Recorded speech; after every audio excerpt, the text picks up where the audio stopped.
Assalamualaikum warahmatullahi wabarakatuh. Perkenalkan, nama saya Zahra Salsabila dengan NIM 2404160. Di sini saya akan menjelaskan mengenai karakteristik, klasifikasi, dampak hambatan, dan layanan pendidikan bagi anak berkebutuhan khusus, cerdas istimewa, berbakat istimewa. Video ini untuk memenuhi tugas mata kuliah pendidikan inklusi yang diampu oleh Ibu Wahyu Agustiani, SPD MPD. Pernahkah kamu bertemu dengan anak yang sudah bisa membaca di usia 2 tahun? Atau anak yang mempunyai kemampuan matematika tingkat tinggi di usia 8 tahun? Atau anak yang memiliki kemampuan seni luar biasa sejak kecil? Mereka bukan hanya sekedar anak pintar biasa. Mereka adalah anak cerdas istimewa, berbakat istimewa, atau yang disebut dengan CIBI. CIBI ini adalah salah satu kategori anak berkebutuhan khusus yang harus kita pahami. Lalu, apa saja karakteristik dari anak CIBI ini? Pertama, mereka memiliki kemampuan intelektual yang tinggi, umumnya memiliki IQ di atas 130. Yang kedua, mereka mampu berpikir secara abstrak, kritis, dan analitis, jauh melampaui anak seusianya.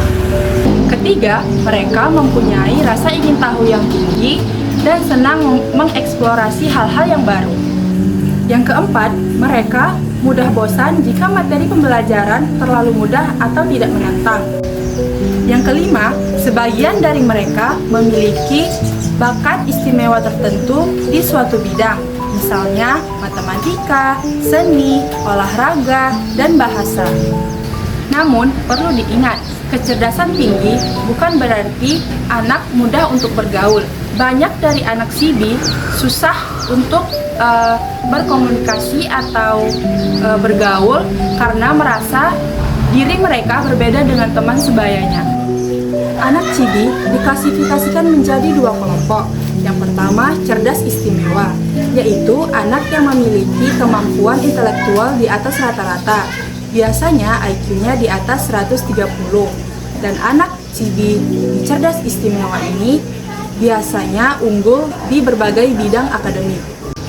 Yang kedua, berbakat istimewa, yaitu anak yang memiliki prestasi atau potensi luar biasa pada bidang tertentu, misalnya di bidang seni, kreativitas, olahraga, ataupun lain-lainnya. Meskipun tidak semua IQ-nya itu selalu di atas rata-rata. Menurut konsep Renzulli, keberbakatan muncul dari 3 faktor yang saling berinteraksi. Yang pertama, kemampuan di atas rata-rata. Yang kedua, kreativitas tinggi. Dan yang ketiga, komitmen terhadap tugas. Meski terdengar seperti keistimewaan, anak CIBI tetap mengalami hambatan yang nyata. Yang pertama, hambatan akademik. Kurikulum reguler seringkali terlalu lambat bagi mereka. Ini mengakibatkan anak CIBI mengalami kebosanan, underachievement, bahkan berprestasi di bawah potensinya, serta kehilangan motivasi belajarnya. Yang kedua, hambatan sosial emosional. Mereka sering tidak cocok dengan teman sebaya, sulit menemukan teman yang selevel dalam berpikir, bahkan mengalami perasaan kesepian atau isolasi sosial.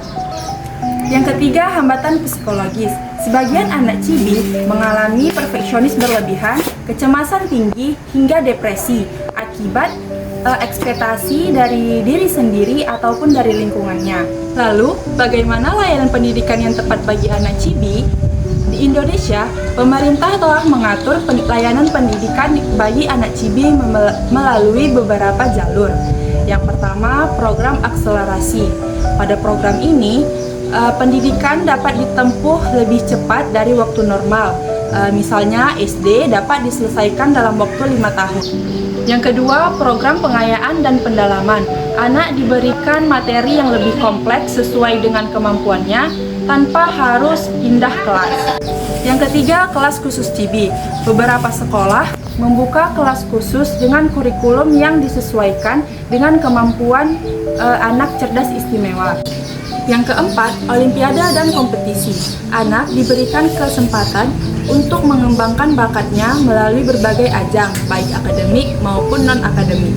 Yang terpenting, layanan bagi anak Cibi haruslah bersifat individual, disesuaikan dengan keunikan setiap anak, bukan dengan label bahwa semua anak pintar itu memiliki kebutuhan yang sama.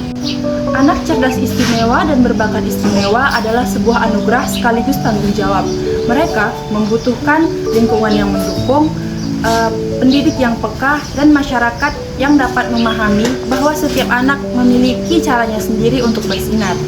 Dengan pemahaman yang tepat, kita dapat membantu anak ini menjadi generasi yang tidak hanya cerdas, tetapi juga bijaksana dan juga berdampak bagi sesama.